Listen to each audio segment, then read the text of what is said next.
We have a chance to take a look at a pretty interesting piece of firearms history here. This is a KG-99, and on first glance it might look a lot like a Tech 9, and there's a good reason for that. Let's talk about it.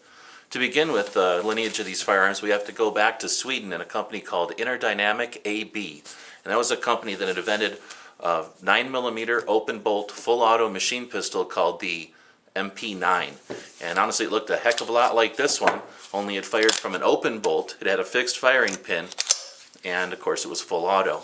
So they couldn't find anybody to buy those, so they got rid of the full auto feature, made them semi-auto, and brought them into the US and created a company called Interdynamic of America. Well, unfortunately the US government decided it was too easy to convert an open bolt pistol to full auto, so they required them to make a semi-auto version, and that's what we're looking at here. The KG-99 was a semi-auto closed bolt version of that original M9 machine pistol. Now, to finish out the history of these, it became a Tech 9. The assault weapons ban happened, and things like the removable magazine, pistol grip, threaded barrel, barrel shroud, the shoulder thing that goes up, all these things were decided too violent or too aggressive for pistols in the US for a little while, and then eventually the AB-10, which was the version with no threaded barrel or anything. But definitely popular guns, definitely have the reputation for being really inexpensive and cheaply made. Fortunately, that reputation was for a reason on the later versions, but on this original version, I wish I had one to compare it to. We're really talking about apples and oranges. You can see things like the milled sights, the substantial polymer. It's still comfortable to hold on to, but just very well made, very strong, no shaking, no rattling, just a very well made little pistol. This one's a semi-auto, of course, but it's probably got quite a bit of collector's value with it. It does have the original manual, which is kind of cool. You don't see a lot of paperwork for inexpensive firearms for sure. It gives you some idea of the different types of 9mm cases, which would make some difference if the gun wasn't reliable. They wanted you to make sure you were buying the correct type of ammunition.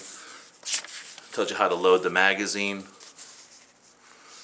Very good example of like an early 80s style firearms manual. Tells you how you can take it apart, and then how to even shoot it.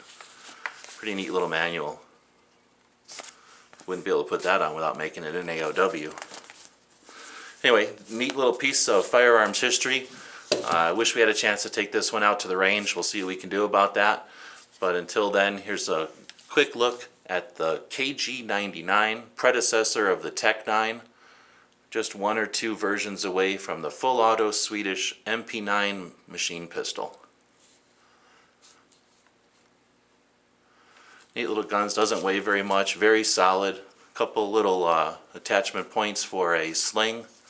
You can get, this is a 30, you can get 20 round magazines, 30 round magazines. I think they even made like 72 round drums or something. So lots of fun to be had out plinking. The sights are not adjustable, but pretty easy to use. Pistol style sights, easy to hold one-handed. If you needed to, you could get a second hand on there. Really neat little pistol.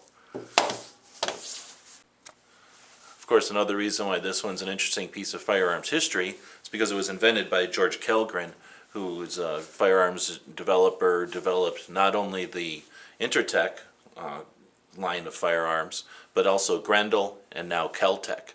So a lot of these designs that look familiar are for a reason. They all come out of one brain.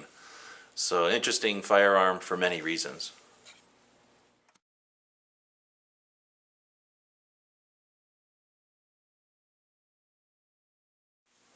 Hope you enjoyed the quick tour.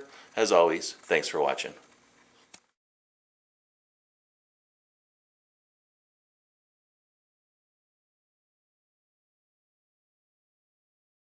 The guys and gals of GunWebsites.com encourage you to take a CCW class every year, practice at least once a month, and carry every day. Thanks for watching GunWebsites.com.